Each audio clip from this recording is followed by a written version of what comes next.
बोलिए Satguru Maharaj ki jai, Sache Darbar ki jai. Today, we present weekly Satsang from Akhand Gyan from the monthly magazine of Divya Jyoti Jagrati Sansthan and is inspired by His Holiness Sri Ashutosh Maharaj. Today's article is from May 2011, titled, My Gurudev Showed the Lord Within. The 16th century, Lodi Ram Nagar, the suburb of the Ahmedabad city, 3 inquisitive Brahmins were moving about here and there restlessly. With painful blisters in their feet, they were in search of the cottage of Saint Dadu Dayalji. Their petrified, stony eyes were eager and anxious to have a glimpse of Daduji. With genuine craving within their hearts to meet the Master, to quench the intense spiritual thirst, they were in search of the sacred divine source of nectar known by the name of Dadu. They continued to walk and finally reached a spot at the far end of the village. Amidst the thick cluster of trees, right in the center, they saw a cottage. The inquisitive Brahmins were probing the area and the cottage when an ordinary-looking individual emerged. Not a hair could be seen on his head, totally bald. On seeing him, lines of astonishment appeared on the foreheads of the Brahmins. They looked at him with contempt. Alas, alas, what a sight is this! They made long faces and protested their fate intensely. They reacted with utter disgust. From where has this baldy emerged? Alas, this is a bad omen. One of the Brahmins voiced his concern. The other Brahmin could not control his emotions either. Touching his ears by his hands, he said, Shiva, Shiva, Shiva. The wise old people say, at the beginning of some holy endeavor, if someone happens to meet a bold individual, the intended venture will certainly end in a fiasco. One will go round and round like the bald head without reaching anywhere. All our efforts have gone in vain. Now think a way out how to challenge this bad omen, said the third Brahmin. Then the 3 Brahmins began to scratch their heads for a solution.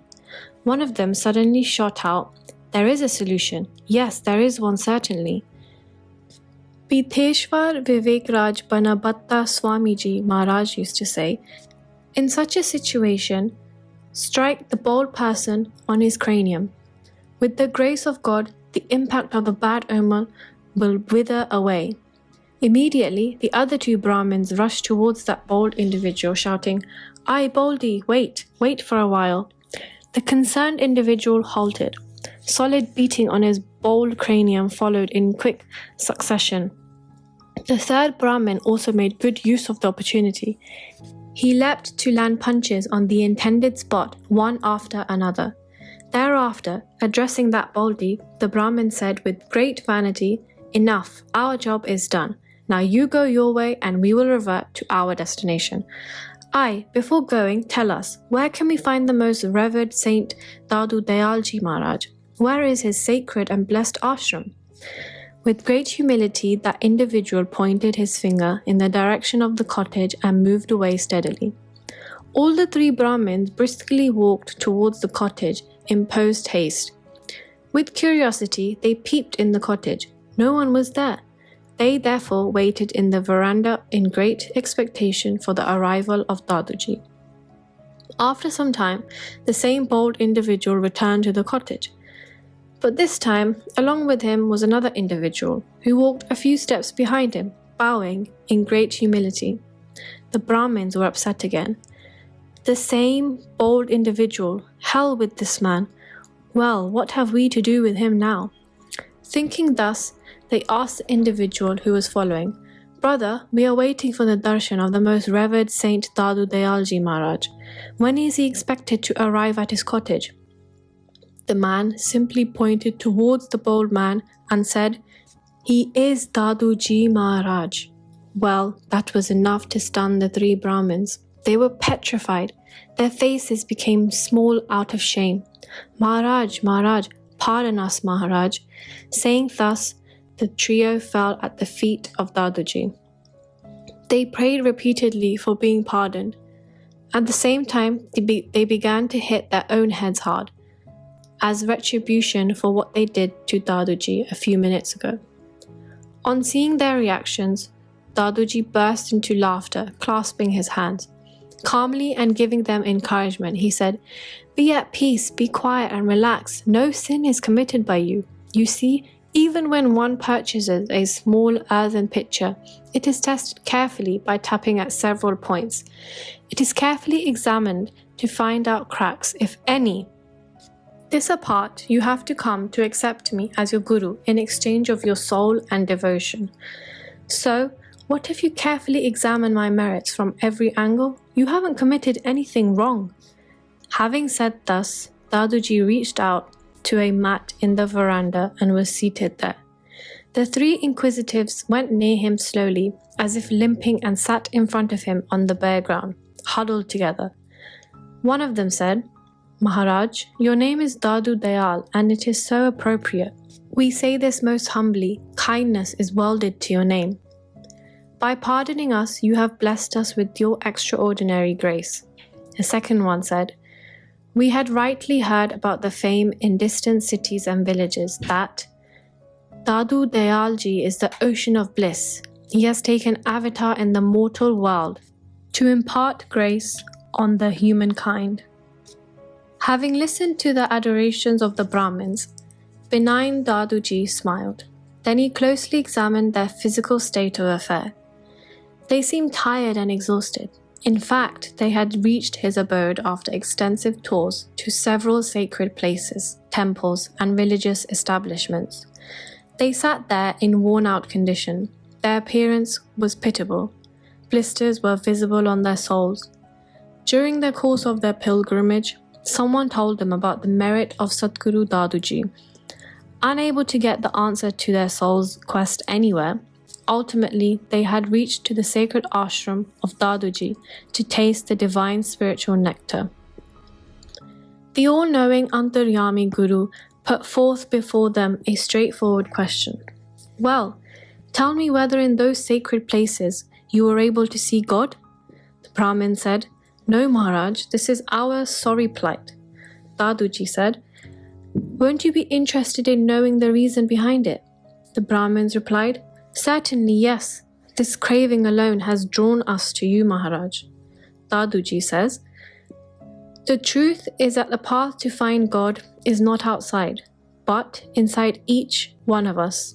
In the inner sacred realms, one is able to meet and unite with God. To seek the dear Lord, some visit Dwarika, some rush out to Mathura, Kashi, where the Lord's abode is within the seeker." The Brahmin said, "Maharaj, in the holy Triveni river, also we took several dips. We got drenched, but remained dry from within. We were unable to experience the glimpse of the Lord." Daduji says, "This is a fact to be understood. The truth is, there lies a glorious divine lake within, which is brimming with the holy water of the name of the Lord. Dive deep within this internal lake. The negativities of the mind will vanish in totality. There, one is blessed with the practical realization of the Lord." The Brahmin replies, "Maharaj, you say that the Lord is within us. The Lord's meeting ground is in the inner world. But Maharaj, till today, we haven't seen that Lord in our being." On listening to the assertion of the Brahmins, Daduji got up from his seat instantly. In a corner of the veranda, there was a pitcher of curd. He signed one of the Brahmins to come near him, and pointing at the pitcher, he asked, "Brother, does this curd contain butter?" The Brahmin says, "Yes, revered one, it does." Daduji says, "But where? I am unable to see it." The Brahmin replies, "O Holy One will not be able to see the butter like that. For it, the curd needs to be churned out."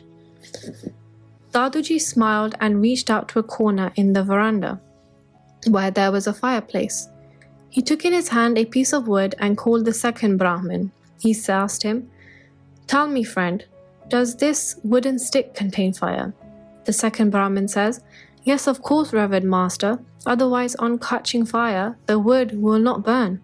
Daduji says, "Is it? But I am unable to see any fire in this wooden plank."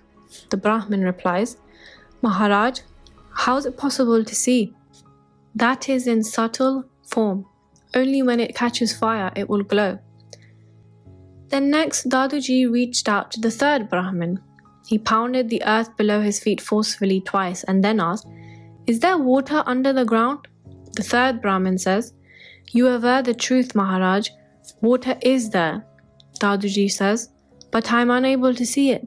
The Brahmin said, "How is that possible? We have to dig the earth to see it." Daduji returned back and took his seat. The three Brahmins assembled together and sat before him totally humbled. Revelations began to flow from Daduji. He addressed the first Brahmin and said, "Have you understood? One gets butter by churning the curd. Similarly, by churning the inner world, one reaches out to the ultimate truth." Addressing the second Brahmin, he said, "Just like the wood contains fire in it, within the inner world, the ultimate being exists. Only when you light it, it glows." Thereafter, addressing the third one, he said, "The earth contains water. Similarly, within each being exists the reality. Dig the inner world to get at it." On listening to these revelations, lines appeared on the foreheads of the three Brahmins. They said in unison, "But revered Master, how do we churn this subtle world? How to invoke the inner world so that it begins to glow? How do we dig at it to be able to reach there?" Seeing their sincere inquisitiveness, Dadu Dayalji blessed them with the mantra, "My dear ones, search within yourself the kingdom of the Lord, but you won't be able to accomplish this search all by yourself. Only a perfect master will be able to lead you to the threshold of the Lord, who is beyond the scope of the five senses." An extraordinary divine aura enveloped Daduji's being. He continued with his revelations. "The entire kingdom of the Lord, in its full splendor, remains established within you. But to get at this inner world, one needs the Purn Sadguru.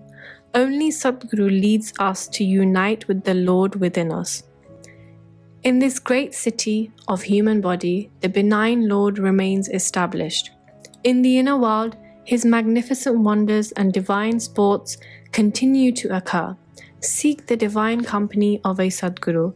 Only then will you be able to know this deep mystery." In the end, summing up the essence, Daduji revealed the final tenet. In our inner world, the Lord remains ever established. The disciple of a true Guru attains everything in his inner world. With Sadguru's Gyan Diksha, a true inquisitive is able to attain the eternal abode of the Supreme Being. By entering there, he is blessed with the meeting with the Lord. The Brahmins say, "You are indeed great, Maharajji. Kindly accept us as your disciples." To read more such articles, please subscribe to our monthly magazine Akhand Gyan, available in 3 languages, Hindi, English and Punjabi. You can subscribe to the magazine by clicking on the link mentioned in the description.